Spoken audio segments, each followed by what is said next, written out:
All right. So is Eva the seventh commissioner? Yeah, but we've got There's Christy. Okay. yeah, we've got a lot more joining. All right. Very good. Hi, everyone. Hello.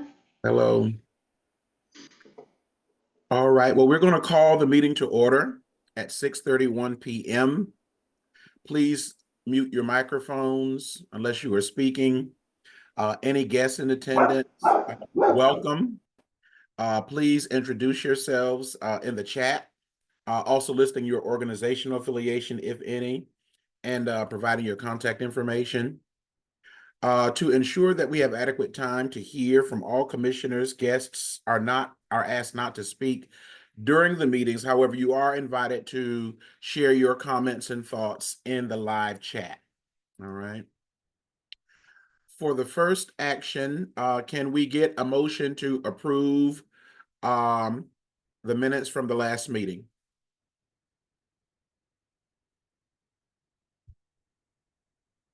I motion to approve the minutes from the last meeting. I Do we have second. All right. All in favor of approving the minutes from the last meeting, say aye. Aye. Hi. Aye. All opposed, any opposition? Motion carried. All right. So today we will have a Q&A on community policing with focus on the immigrant community. We have our very own and most favorite ex officio member, Captain Jordan Satinsky. And we welcome Mariela Leon, and she is the Hispanic Community Liaison and Media Spokesperson. So the two of you have the floor at this time. Well, first of all, thank you, Chair. I appreciate it.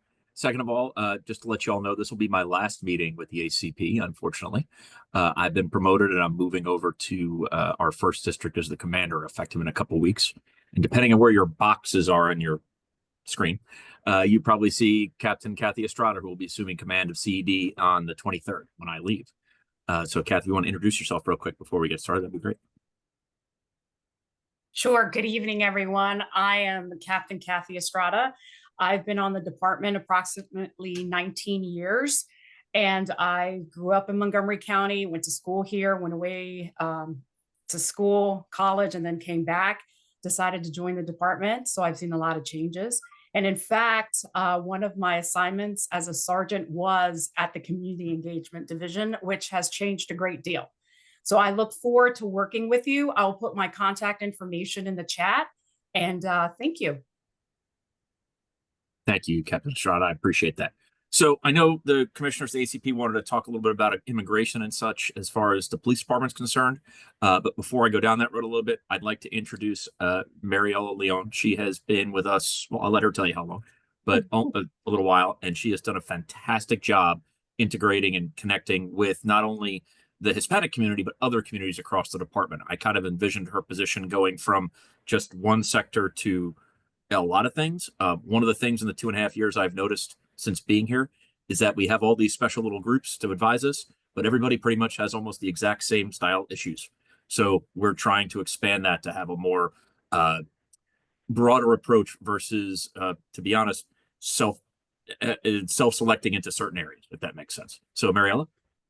Yes, hi everyone. It's a pleasure to be here. I will be in this position for 2 years, in April of this year, and like the captain said, I am the Hispanic community liaison, but I work with all communities. Thanks, Mariela. So since I've been here with the county police, and let me just make sure everyone's on the same page. Some of you may have heard of the old 287G program at the federal level, which officers would be deputized in order to process immigration violations. Montgomery County, to my knowledge, at least in the 20 plus something years I've been here, we've never participated in that program. Now, I know there are programs across the pond, meaning the Potomac, that have, but Montgomery County has not. What we do, we don't contact, the police department, I should say, doesn't contact immigration and naturalization for certain crimes. Our Department of Correction does, depending on what happens when a person's arrested for a violent crime. So if you have, and this goes for everybody, Pastor Bellamy, if you were arrested, they'd call for you too. Teresa, Ms. Walsh, same thing for you, even for me. So when we check a name in the system, it hits Kathy, correct me if I'm wrong, I think 13 or 15 different systems. And it does hit for us on ICE, but we don't react on it. DOCR or Department of Corrections, the local level, they do, depending on what happens, because there are certain rules that apply to that. Now, most immigration violations are what we call administrative, which, again, like I said earlier, Montgomery County Police are not empowered to effect arrests on those. They're like civil orders. We don't deal with them at all. Our sheriff's department doesn't deal with them at all. That's entirely up to the federal level. We have never joined this program in order to effect those arrests. I know in the last, especially I want to say now it's been 3.5 weeks, there's been a lot of fear about whether ICE is going to come to our schools, come to our government facilities. Remember, schools are a quasi-private place because they're restricted access. Dr. Taylor, myself, and others have all talked about this, and the superintendent of schools, sorry. And we're doing the same thing we do with any other agency, police agency from around the country that would come to a Montgomery County public school. As soon as the officers identify themselves, that triggers the CEO SRO to respond, and they instantly get in contact with me or now my successor, Captain Estrada, to kind of work through the program with Director Michelle Ezefor Andrews of the Central Security.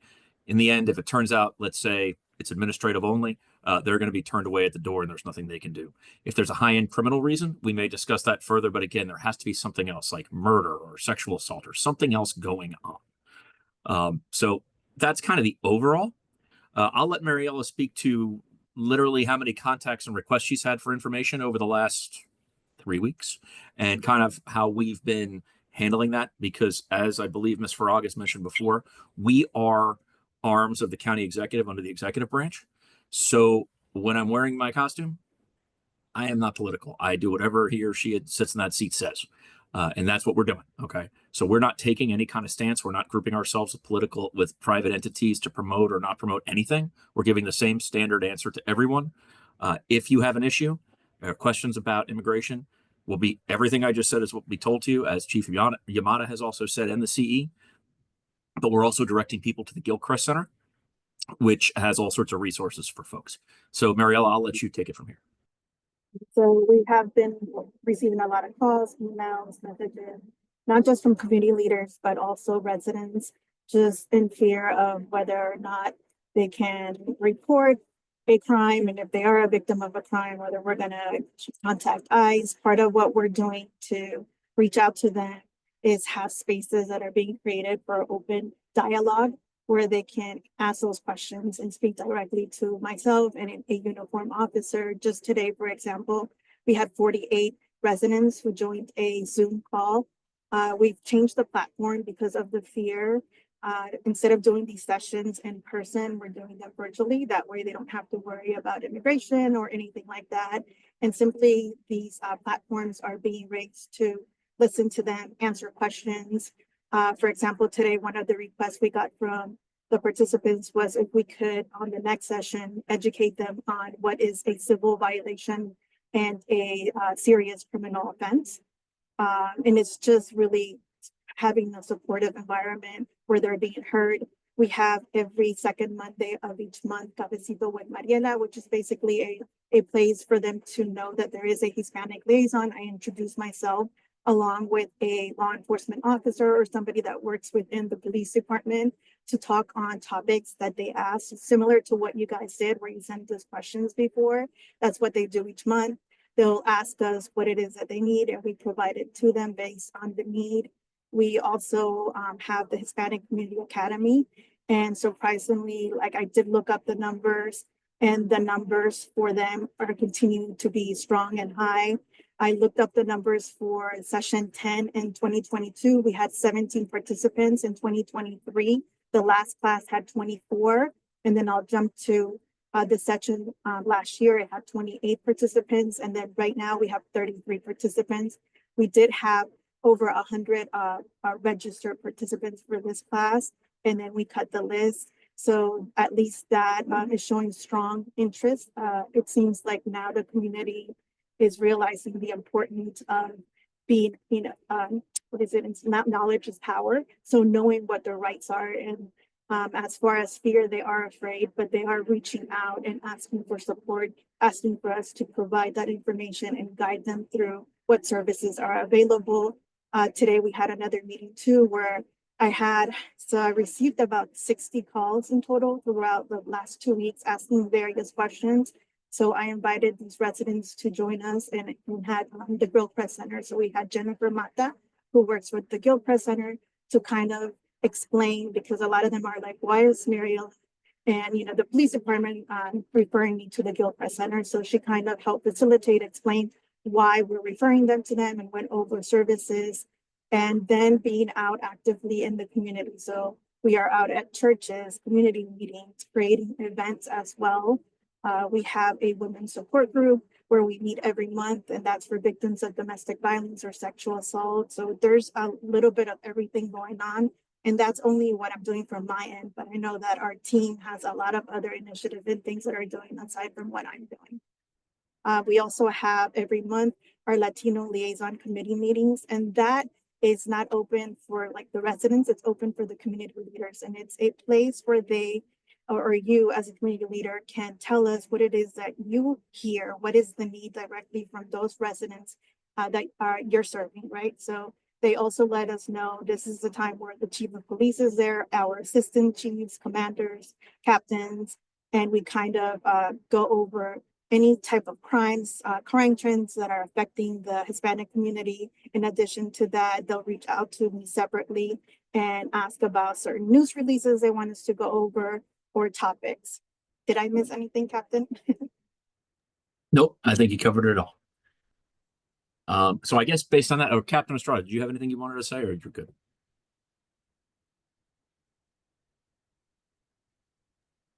Yes, prior to my being promoted and also assigned to CED, I was the deputy commander of the 6th district, which is Montgomery Village and Gaithersburg. So we also hit the ground running with our community service officer and also our sergeant, getting there, talking to the community, going to community groups, giving them the resources, particularly talking about the U visas, which is what our department has. And I do believe the vote is going to be taking place tomorrow to go ahead and get rid of a 10-year statute of limitation that basically is a non-immigrant visa in which a victim of crime or anyone who has information of a crime can go ahead and apply. And it also affects their family members. I know a great deal about it because when I was assigned to SVID, I was the law enforcement representative certifying them. So we've been working greatly with Catholic Charities, among other organizations, to spread the word as well. Thank you, Captain Estrada. So I guess I'll open up the floor unless Ms. Farag feels differently, or the chair, if anyone has any questions.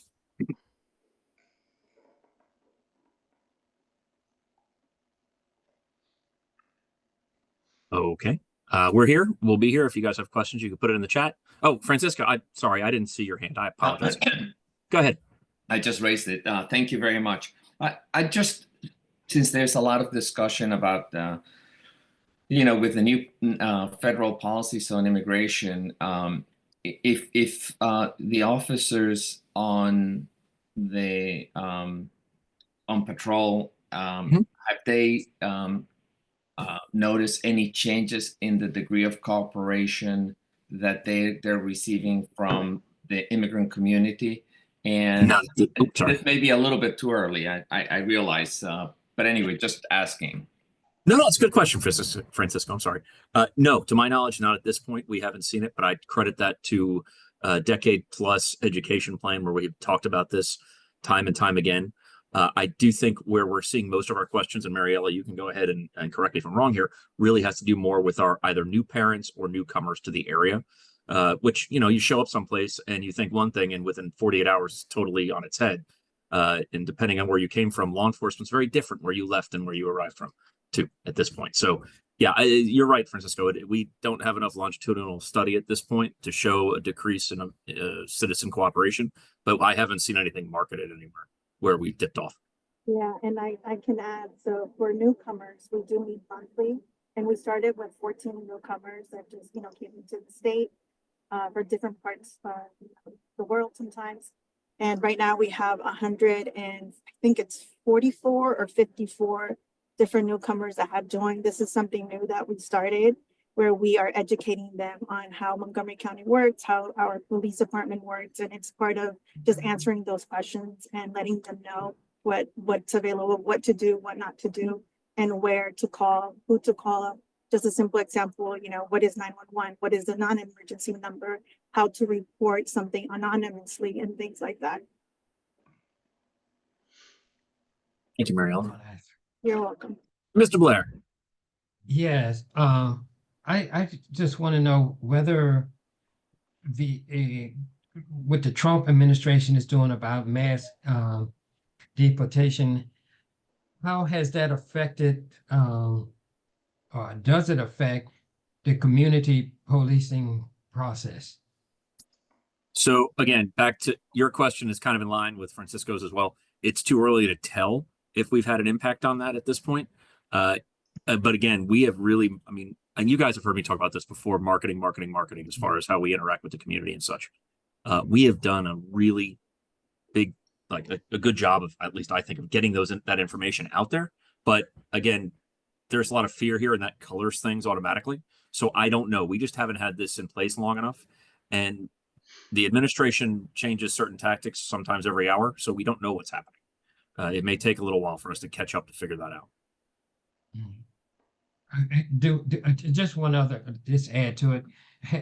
In this process of community policing for the immigrant community, in the way that you all are set up, is there a feedback loop that y'all can reach out to the community and make sure you get the feedback, that you might need? So yes and no. And let me answer that. It's twofold. One, Mariella is like the perfect feedback loop because she is literally especially in the last year or so when she's transferred into CED, she has really created just a wonderful communication set with multiple different communities across the county. And I've already heard from her. If we're deficient in something, she'll tell me and we then address it with the district or the officer or whomever, just so we make sure we have that. But I'm so sorry. But I'm not sure. To this point, again, we haven't had a long enough time span to know how this has affected us. We just don't have it yet. It's going to take a little while. Things don't move that quickly. Does that help? Thank you. No problem, Mr. Stevens. Well, no, I just, wanted to just get a feel. No, that's fair. Mr. Stevenson, I'm sorry. Yes, my question is regarding kind of piggybacking a little bit what Mr. Blair asked about things that are happening within this administration, and there's a lot of fear. Have the officers taken special training, or is there a plan for them to take any special training to help alleviate some of the fear that's going on in some of the communities that are affected? So overall, we have specialized training for a lot of things in the police department. We have messaged out through Chief Yamada and others and our command staffs how to handle this situation. We've done that consistently over the last decade, even more about how to handle immigration relations. The change in the Trump administration versus the Biden administration hasn't changed that messaging. So the officers are well aware. Do we have a standalone specialized course? Not per se. It is taught in the academy. It is taught at in-service, but it's not a standalone thing in and of itself. They understand the process. The training for process of arrest versus not arrest is a very big deal at our academy and our in-service, because if we get that wrong, that can go sideways quick. So that is also kind of interwoven into there as well, with reminders and in-service training each year. You're welcome. Chairman, it's your place, you go, but you're on mute. Nope, still there. Sorry. It's There not you my place. It's not my place. I've been appointed to serve for a little bit by my co-members. I have a question for Ms. Leon. First, I want to thank you for the outreach that you're doing, looking in the nooks and crannies, going to the churches where you can find people who are vulnerable, who need to have the information that you have. At our church, we do a food distribution. There are about 300 to 400 families we feed in a week. And what we notice is that we have people from just about every nation coming to the food distribution. As you know, Montgomery County is very diverse. I think Silver Spring maybe ranks as the most diverse city in the United States. I know it's in the top 5, right? And so I'm wondering, as you are doing your outreach, how expansive is it? I know that at the church, we have a large number of Vietnamese families, for example, who will come to eat, right? Or to get produce. So how expansive is your outreach as it comes to all of the potential immigrants that are here? Mm-hmm. That's a wonderful question. And you know, as long as the community lets us know, so let's say the church that you work for, you're like, hey, Mariela, we have a large Vietnamese population. This is what you want you to address, or this is the concern we have. We're blessed to have so many different languages, and we have officers that also are multilingual. So depending on the language that you need at the topic, we'll put it together. I meet with the captain, and then we go out and we speak. So it's just the community, the churches, and whoever has that need, letting them know what you need. And it's very easy. We put it together. So we don't have any limitations. I haven't had a language or community where we haven't been able to find someone that we can speak to in their own language. That's great. If you want to And then- invite us. Yeah, so that was going to be my second question, or at least for a contact. So is there something, you know, you can email me that we can have for, you know, all of the immigrant families that come to the church in case they need to reach out? Yeah, so there's a referral form that we created, and I can send that to you guys in your email, but if that's okay, I don't have it right with me. Yeah. Or after we finish the meeting, and you can actually request, if you are a community member, you can request to invite us to your neighborhood. So it doesn't have to be from a community leader. You can ask for service yourself, or if you're actively working in the community and want to refer someone, and then you can tell us what language you need it for. I listed some of the common topics as well to make it easier, but that's already set up. And then, you know, I'll send that to you as well. You can reach out to me directly. We also have a separate email box where you can send that request as well. So there's 3 different ways you can reach out to us for that. Okay, very good. I just put my email in the chat. If you can, if you want to send me something back in the chat, that's Yep. fine. Do that. I will do that. I'll look for the link right now if you guys are speaking, and put it in the chat as well. Great.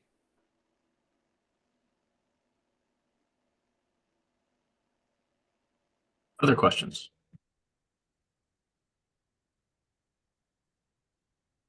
Okay, well, like I said, we'll be here. Thank you very much, everybody, for having us. We really appreciate it. Awesome. Thank you for sharing the information. And Captain Satinsky, thank you so much for your work with us, and congratulations on your Thank you. promotion. And welcome, Captain Estrada. We look forward to working with you. All right. So we can move on to the next agenda item, which is the police budget discussion. I do believe there is a vote this month, if not tomorrow, on the budget. So the floor is open to discuss the police budget. Do we have any recommendations, any questions, any concerns? I had a question, it's Terry. I was looking for it, and maybe it's just, you know, a needle in the haystack. Where is the line item for the crisis center and the crisis team? So the crisis center and crisis teams are over in the Health and Human Services budget. The police department does have, is Captain Satinsky still here? Would I leave you? I'm still here. Thank you. There are a lot of faces on the screen today, so I couldn't find you. He has a CIT team of sworn officers, and I believe a grant has been approved for you to hire some licensed clinical social workers, or at least a supervisor for them. Maybe you could provide a status update for that. So we had a position number through HHS as a line social worker for many years that worked with the old version of our CIT team. When we decided to move to more of a 911 response CIT model, we changed that with the assistance of HHS, OHR, meaning our human resources and management budget, into a basically sergeant's level supervisory position. That's what we call it. So a first line supervisor, Ms. Walsh. And that person is going to be, not only works in tandem with our CIT sergeant, our behavioral assessment sergeant, but will supervise the eventual hires of the licensed clinical social workers that will be responding in tandem with our CIT officers. Last year, I was successful in getting a $700,000 earmark from Congress, which has not been taken away, that I will be able to utilize to hire these folks. So you're not going to see a line item for that per se in the current budget. As we move forward and we figure out if there's efficacy to this response model for our jurisdiction, if between HHS and MCPD we decide we're going to do this, then we'll put in for full-time equivalents through HHS in the same model we used to have. So that will probably hit the 26-27 budget, one of the FY 26 or 27 budgets. If Ms. It'll Frog, I'm show up speaking as a- correctly. It'll Yeah. show up as a mid-year change in the recommended FY 26 budget, but Mhm. you did bring up a question I had for you as your budget analyst and whether that was a multi-year contract and whether the entire $700,000 has been dispersed to the department or whether it could be subject to at least a partial freeze. We have access to the whole thing. Okay, From what I'm being told from the budget folks at your BJA or Bureau of Justice Assistance, which funds the program through the Okay. Department of Justice. For those who don't know, sorry. Great. Does that answer your question, Ms. Walsh? Yes, somewhat. So, basically, it sounds like have the grant, gonna Mhm. take a look at the metrics, see how they look, and, hopefully we can continue that. Are the metrics that are gonna be analyzed that on a long-term basis, is that publicly, available? Not currently, only because we haven't quite figured out all the things. We're really in a pilot stage trying to figure out what works and what doesn't. This is a new area for us. So look, law enforcement and mental health, this was kind of thrust upon us and we're working through it and we're working through with our partners, Health and Human Services. They've been fantastic, Dr. Bridgers and Miss Martine, who is the basically my equivalent over trauma services within County Health and Human Services. So once we do have something, yes, my plan was to be transparent and have something out there. I just have to figure out we have to figure out what the right thing is. I think that's really where we're sitting right now. Understood. So that's helpful.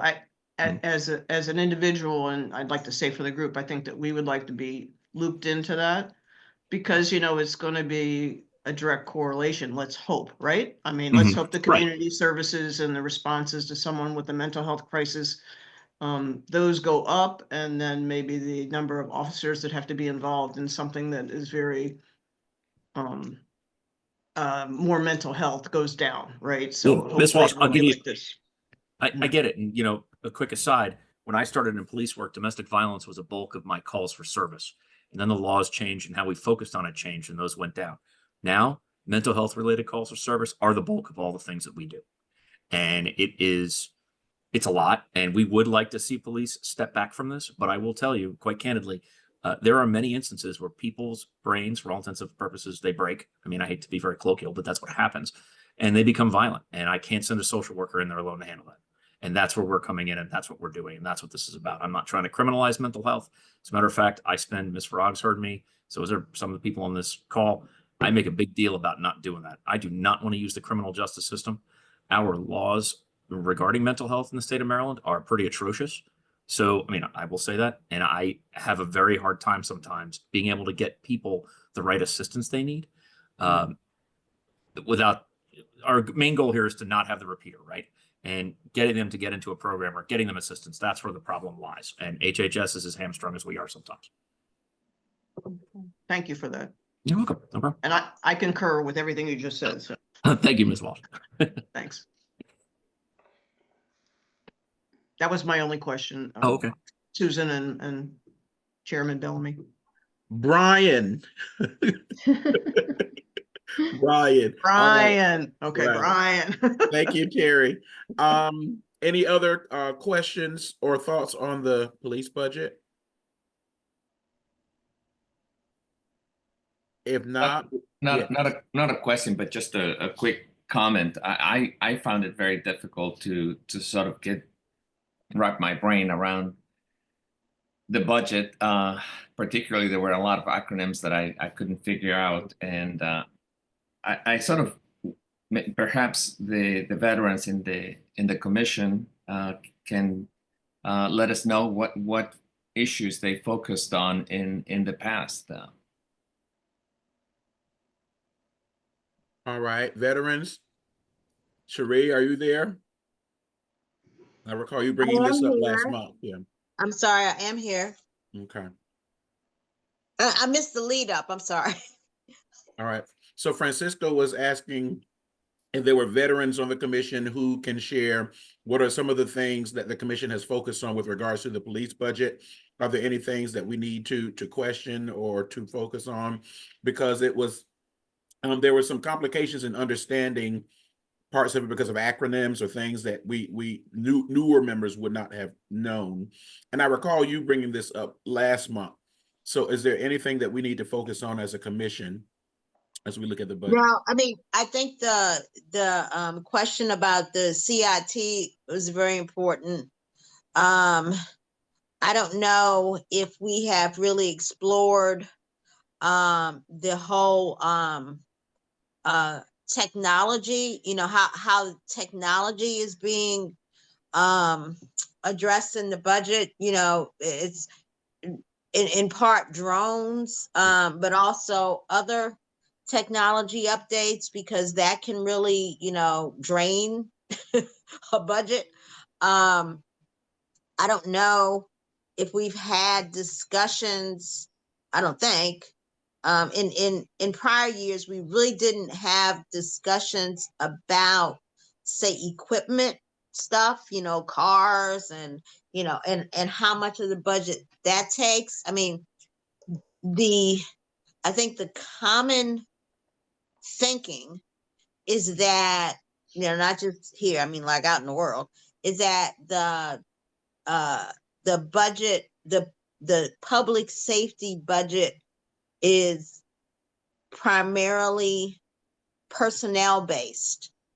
And it, you know, there's probably, I mean, Susan can say, you know, what the percentage of the cost has to do with personnel related stuff, from hiring, the, you know, training and all that. I know in the past we did ask a number of questions about shouldn't say we asked questions. We had concerns about the training budget, you know, what that kind of translated into. But I know we've never really asked about the non-human part of it, you know, the equipment and stuff. And, you know, I think it would be, might be illuminating to figure that out, because, you know, having been, you know, the procurement director, I can tell you that, you know, the police burned through some cars, man. And so that, you know, that part of it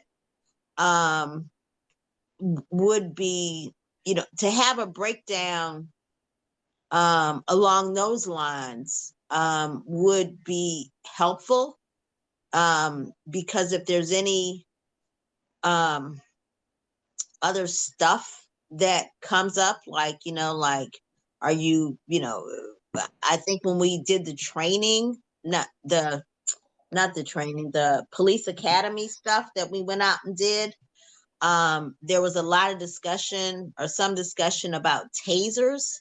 You know, I don't know if we're buying new tasers. I don't know how much new tasers cost. I don't know how that's factored into the overall necessary equipment that police have. I mean, so I guess that's sort of the framework that I would that, you know, I think may be helpful, because, like I said, I think probably 85% of the public safety budget, if not more, is probably, you know, people related costs. But it would be helpful to, you know, not just me guessing, but to actually know. Right. So when is the council voting on the budget? Is that tomorrow? It isn't. We're currently looking at amendments to the capital improvement program right now, and they should have, I think their work session for police is on March 17th. They're just amendments. Most of them are technical changes. There's not anything really significant going on for the police budget. Sorry, police folks. The county executive is currently working on his recommended operating budget for FY26, and that will be transmitted to us March 15th. In the meantime, a substantial part of that is the union's collective bargaining agreement. We generally think of the Fraternal Order of Police when we think of that, but it's also McGeo for professional staff. And the council will get those by the end of March, I believe. And that factors in, compensation is always a huge line item for the budget. the chief, and I don't mean to speak for him, but he has said this publicly, that he is focusing a lot on technology to plug in holes where you have a large sworn officer deficit. I believe you're down about approximately 200. The authorized sworn complement is about 1,281. And they're also facing potentially large numbers of retirements and resignations based on, or retirements, I should say, based on an enhanced pension benefit multiplier, which goes into effect now. So they had told me publicly about, they're expecting 50 more to possibly retire. We'll see how that plays out over the next several months. So yes, I don't know what they're talking about in terms of enhancing any technology and for their FY26 budget.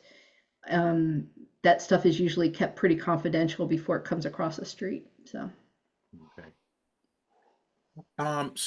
Commission, do we want to take a closer look at the budget, the police budget at least, in case we want to make some recommendations? What are your thoughts?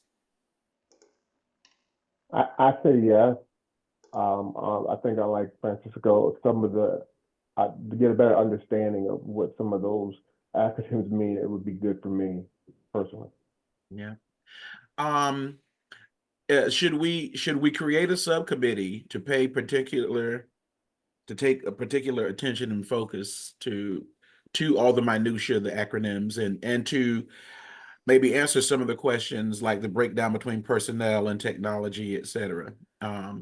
Do we want to institute a subcommittee?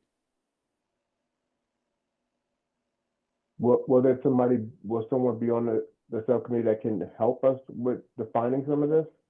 Right. So, Captain Estrada, would you like to get warmed up as our new ex officio? Sure. Or at least, No, go ahead. Or at least be available to answer these questions, which are pretty simple questions if you have the information, right? Trying to figure out the alphabets and so if there's just knowledge-based questions, would you be willing to work with our subcommittee to that effect? Sure, I can be the liaison maybe to our management and budget section who might give you a little bit better explanation. So yes, of course. Okay, we are grateful. Thank you so much. All right, so who would like to be a part of this subcommittee? Okay, can I ask a question? Yes, sir. If it's just me and Francisco, would we need one, or does everybody have to say? Everybody else might understand. I just voiced my opinion that I was with him. Well, no. It's not just about learning the acronyms, right? It's also just looking at the whole budget to see if there's anything that as a commission, we need to address or to make a recommendation. So as the subcommittee looks at it, if you see something, that raises an eye or that warrants, a question or a concern, you push it back to the committee, to the commission, and then we can write a letter of recommendation as the budget goes forward. All right. I'll just say that the Public Safety Committee generally meets to discuss the proposed recommended operating budget mid to late April. So there's time too. Okay. All right. So it sounds John and Francisco. I would like to look at it too. I would like to. Terry. Well, John, I don't want to volunteer you, Francisco, because you help us out on all the committees, but if you're willing, that would be great. Well, I will be doing a lot of traveling in the next couple of months. So I beg, I'll defer on that one. I was going to nominate you too, because I nominate. Go for it. Go for it. So we have Terry and John. As busy as I am, this is like suicide, but I think I would like to be on this subcommittee just to know a little more about what's going on. But you're a pastor, you can pray for yourself. All right. I would like to volunteer too. Okay. That's great. So we have Sunny as well. Okay. Sherry, we won't volunteer you, Cherie. We won't volunteer you, but can we, just because you have been on the committee, you might have some questions we need to consider. Can we use you as a resource? I'm happy to be a consultant, Very- a volunteer consultant. All right, very good. Okay, oh, do we need to vote on that subcommittee? Or is it just, or can we move forward? No, you can move forward. It's informal. So. All right, very good. Let's move forward. Okay, so let's move on to our old business. The biggest piece of old business that we have right now is finishing up our discussions on our public forum. We decided at the last meeting that we would have one virtual forum and one in-person only forum. And so in March, we will have our virtual forum. So we need to tie up all loose ends. It's going to be during our meeting time, which would be Monday, March 10th. But we will meet at 7 p.m. to 9 p.m. And we have decided we decided at the last meeting to focus on consent searches. And so we decided that we would invite the chief of police or his designee, as well as council person Jawando, and the public safety chair, which is councilperson Katz, if they're available. So we need to close that loop to see how what our invites are looking like. Have we heard any responses, as well as talk about publicity and perhaps any other issues. All right. So Susan, I guess we'll go to you with regards to our invites. Logan and I and our comms team have been working on how to to structure the meeting. And if it's okay with you, I'd like to share my screen with my notes. I hope that's the right one. Let's see. Yep, good. Can you guys see that? Yes. Okay. So the press release is drafted and it's undergoing edits. I've gotten confirmations from Council Vice President Jawando, Chair Katz, and Chief Yamada. There will be a link in the press release to register for the Zoom in advance. There will also be a link for submitting comments or questions in advance. We can also live stream on Facebook and take questions there. And I've got a proposed agenda with time for people to talk. Please take a look at that, review it, see if you have any comments or concerns or want to change anything up. So Susan, for clarity, anyone who attends has to register in advance? Yes.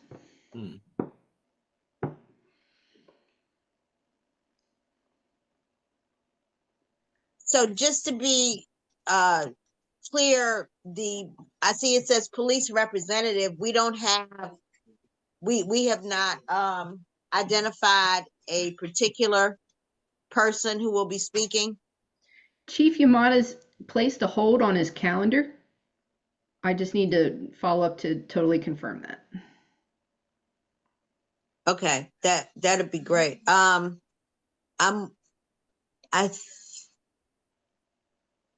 think I read someplace that the state is considering something similar. Is that accurate? Because this is kind of a vague memory for me, actually. There's a bill that has been introduced that would change some traffic offenses to secondary offenses so police couldn't pull them over for it. I don't know how deep that goes into any consent search issue or not. No, I think it's not related. I mean, somebody was asking me about it. So anyway, all right, great. So, because I just wanted to, if it in fact was, similar, I was going to suggest that maybe we should ask someone who could discuss it, but moot.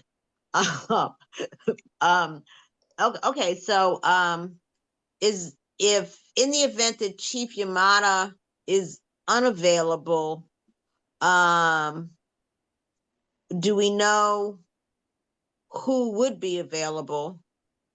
Or have we, identified that? The person who spoke to the ACP in November was Assistant Chief Darren Frank. I believe he's now in charge of the Patrol Services Bureau, so he might also be a possibility. So.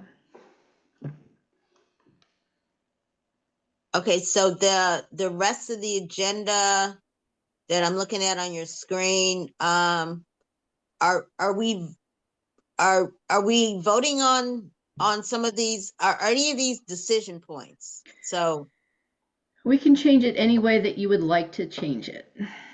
Well, I shouldn't say that, based on IT limitations. So I don't mean to interrupt you, Cherie. I was under I'm the understanding finished. this was face to face. Or it's all Zoom, It's 100% virtual, Zoom, yeah. 100% Zoom, okay. Yeah. And The the first next one one's will be virtual, face. the next one can be in person. Okay. I have a question. Once when will the verbiage, or I think we discussed in one of the meetings that we'd have some verbiage that we can send out as well. Do we know how early that'll be available to us so we can share it, email and on our social media pages? I had shared a draft, which was based off of a prior Advisory Commission on Policing traffic press release, traffic public forum press release, and just changed it to have consent. And then it'll also, what I'll put in it depends on how you want people to be able to respond. If you are happy to take questions in advance, I can put that in and put the Zoom link in. The latest was going to be Friday, the 14th. I'd like to have it out by Wednesday if possible. Would it be appropriate or inappropriate to have any type of public legal counsel or any legal folks like that? I don't know who we can get. And I guess that is more, I was seeing this as the speakers giving an overview of what the consent search policy was, their questions, concerns, support, details, that type of thing, kind of more from an educational perspective for the community, and then an opportunity to allow community members to voice questions, concerns, or comments. And it's going to be webinar, so they'll be placing their questions and comments in the Q&A portion of the webinar. I have a question about how we're going to facilitate questions. So people are required, it looks like, to submit their questions in advance, and then we're going to open the floor for questions. And so how do we ensure that these are the same questions? They may submit questions in advance, and there's already a process for doing that on the ACP website. There's a link, and it gets emailed directly to me, and I share that with commission members. Mm-hmm. And you can take a look at it. The speakers, I can share them with the speakers as well in advance, and they can take the opportunity to figure out how to answer them. We can group similar questions together, and then there will be a Q&A chat. And what we typically do there is we'll note, we can either respond in writing in the Q&A chat, or we can tell people that it'll be answered live, and then we'll give it to any of the panelists. Okay. That sounds good. Yeah. I have a question, just in response to Terry's question about somebody legal. Would somebody from the prosecutor's office be interested, or would the commission be open to inviting someone from that office to come for the legal aspects of it? I certainly can invite. Yeah. Maybe Cherie wants to speak to that.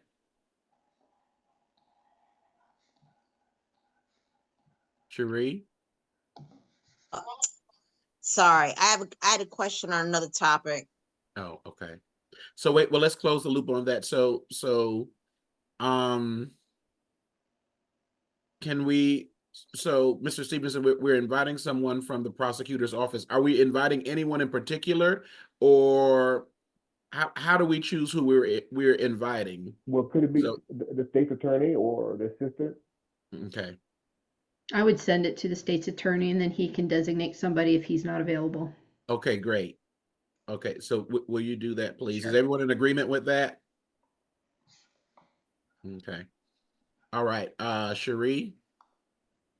Yeah, so it kind of sounds like the format we're talking about will require a moderator, kind of, sort of.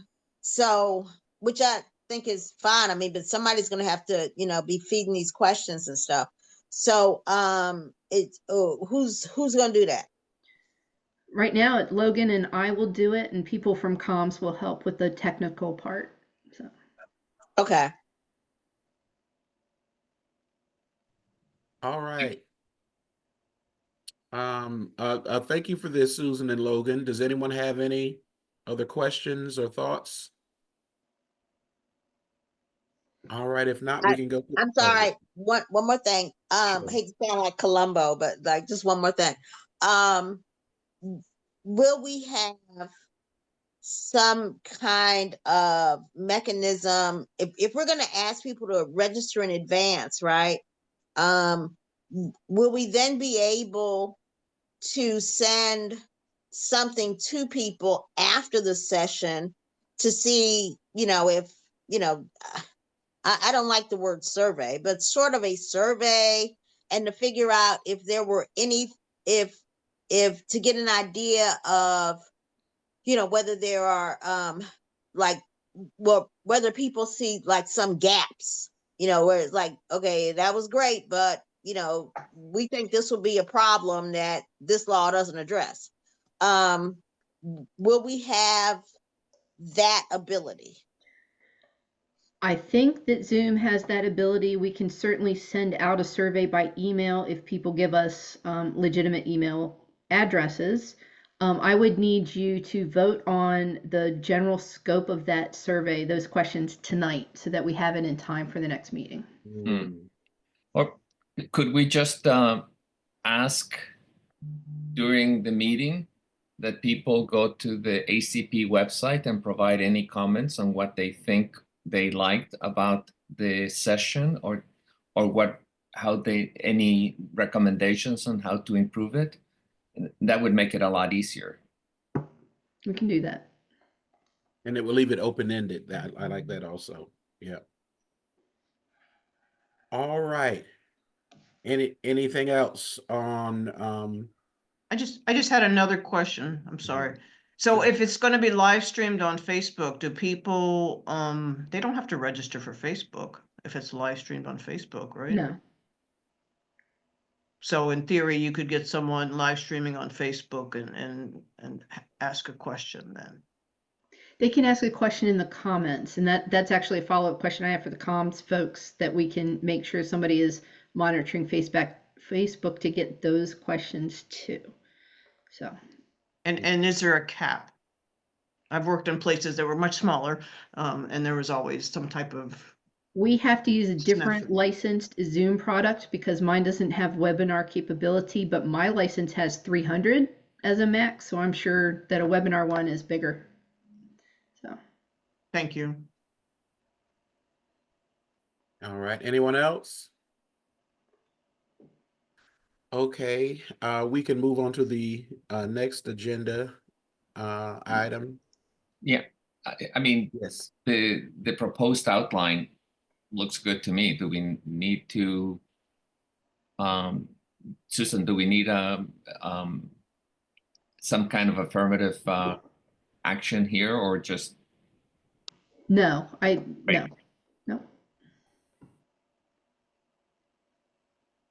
all right.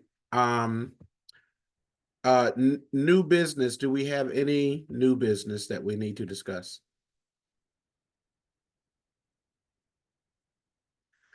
So at the last meeting, we said that we would have one virtual meeting and then we would have one in-person meeting. When do we want to start talking about and planning for our in-person meeting? Do we want to start some discussions tonight, or do we want to come back in April and plan something for later in the year to discuss?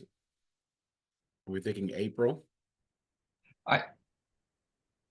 Yes. After the meeting in March, then we'll have a better sense of how we feel, what worked, didn't work, and then but it really makes sense to me that we put it on the agenda for our April meeting to start the process for the next public meeting.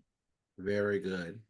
So I was going to say the same thing. I think it would be wise for us to make an assessment after we see what happens, the kind of questions. I don't know if we want to do pluses and deltas, and then we can, I think the in-person would be more involved. And so I think we would get a good sense of where we want to go for that. So I personally do have to make a motion for that, or we can just decide we're going to talk about it next time. I think we can just add it to the agenda, right? Okay. So we have that, Logan and Susan. Okay. Any other new business? Going once? Going twice? All right, I don't think we've ever had an entire meeting within 1 hour, so. All right, go team. So can we get a motion to dismiss? I move to adjourn. All right, That motion. I second and third. all right, all in favor to adjourn, say aye. Aye. All Aye. right. So at 7:26, we have adjourned the meeting. Thank you, everyone, for your input and your participation. Thanks again, Captain Satinsky. Thank you to all of our visitors. Welcome, Captain Estrada, and everyone. Take care of yourself, and we look forward to meeting again. Thank you. Yeah. Thank you. Good night, everyone. Thank you. Good night. Night. Thank you. Thank you. Good night.